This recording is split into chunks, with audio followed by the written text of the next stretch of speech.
Pemirsa, Persatuan Wartawan Indonesia (PWI) Provinsi Bali menegaskan komitmennya untuk memperkuat profesionalisme wartawan, penegakan kode etik jurnalistik serta kesejahteraan insan pers dalam 5 tahun ke depan. Komitmen tersebut menjadi salah satu fokus utama dalam konferensi kerja PWI Provinsi Bali periode 2025-2030 yang digelar di Sekretariat PWI Bali Jumat 6 Juni 2026.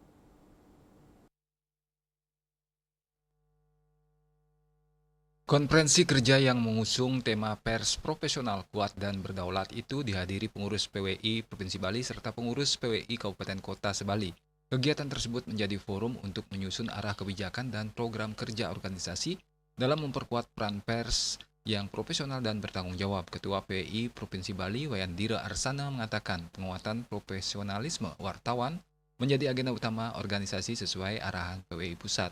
Upaya tersebut dilakukan melalui penegasan kode perilaku wartawan, penerapan kode etik jurnalistik, serta peningkatan kompetensi anggota melalui berbagai program termasuk uji kompetensi wartawan UKW PWI Bali, juga menaruh perhatian pada aspek kesejahteraan wartawan.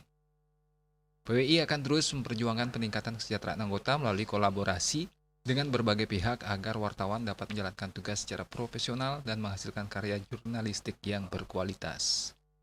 Jadi PWI Bali hari ini melakukan konferensi kerja tentu dalam konteks penguatan agenda kerja PWI dalam 5 tahun ke depan.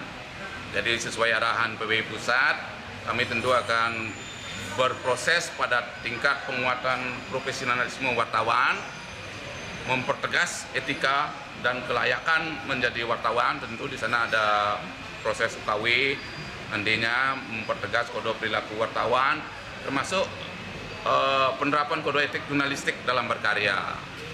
Hal lainnya adalah terkait dengan kesejahteraan wartawan. Tentu urusan kesejahteraan ini harus melibatkan pihak ketiga karena rata-rata teman masih bekerja di lembaga pers, termasuk sudah perusahaan sendiri. Tentu dalam konteks kesejahteraan ini kami akan tetap berjuang atas nama organisasi sehingga wartawan tetap bisa hidup layak sehingga mampu menghasilkan karya yang profesional. Melalui konferensi kerja ini, PWI Bali berharap mampu membangun organisasi yang semakin profesional, solid, dan berintegritas, sekaligus memperkuat peran pers sebagai pilar demokrasi yang bertanggung jawab di Indonesia dan Bali pada khususnya. Yana, Bali TV.